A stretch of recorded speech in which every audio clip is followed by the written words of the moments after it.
And it is now the second month of Ukraine's long-awaited counter-offensive, but progress has been slow, especially in the Zaporizhia and Donetsk regions. So what exactly does Ukraine have in mind now? Kiev is urging the United States to provide a controversial weapon. I'm talking about cluster bombs.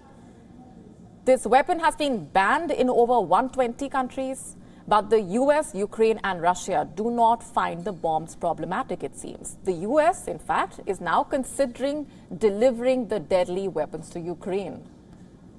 Why would Joe Biden risk sending a bomb which could potentially harm Ukraine?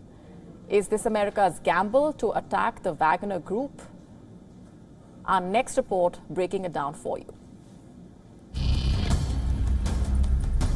Will the US arm Ukraine with cluster bombs?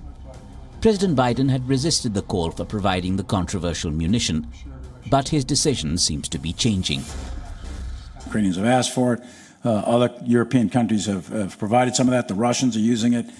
So yes, of course, there's a decision-making process ongoing, and it's a continuous ongoing process. To my knowledge, and I don't know of a decision yet, but sure, that's a process. Why did Biden not want to send the munitions? Biden knows how controversial cluster bombs are. While the US sits on stockpiles of the weapon which are on the verge of expiring, the bomb is banned in over 120 countries. So what are cluster bombs? Why are they deemed controversial? Cluster munitions are area effect weapons. This means that they release a large number of small bomblets over a massive area. The munition is fired from an artillery unit or aircraft. But Ukraine has asked for dual-purpose improved conventional munitions, also called DPICM.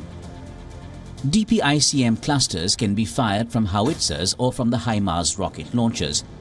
These are machines that Ukraine has been receiving for a while now. The World War II-era weapon intends to attack multiple targets, but they also create a minefield of bomblets if they don't burst. The small bomblets are difficult to track and can burst after many years. The bombs are known to kill civilians long after a war has ended. In 2008, over 100 nations signed the Convention on Cluster Munitions. The international treaty prohibits the use, production, transfer and stockpiling of the deadly weapon. But 16 countries, including the US, Ukraine and Russia, have refused to sign it. How is the US justifying the use of cluster bombs? A former commander of the US Army in Europe says that cluster munitions could suppress Russian fire from trenches and artillery. He says that it will give Ukraine more time to clear a path through minefields. Cluster bombs can be fired more quickly than ordinary high-explosive rounds. This means the attacker needs less precise intelligence on the target. But does this justify the after effects of the controversial weapon? Ukraine is fighting for their life. We are giving them as much help as humanly possible, but at the end of the day, Ukrainian soldiers are assaulting through minefields and into trenches, and this is literally a fight for their life. Some US lawmakers have urged the Biden administration not to send the weapon. Last week, 14 senators wrote a letter to the US National Security Advisor Jake Sullivan. They said that although cluster bombs could provide Ukraine an advantage, the humanitarian costs and damage would outweigh the tactical benefits. How is Ukraine thinking of using the cluster bombs? While understanding the deadly impact of the weapon on its own people, Kyiv says it will carefully map where the munitions are used.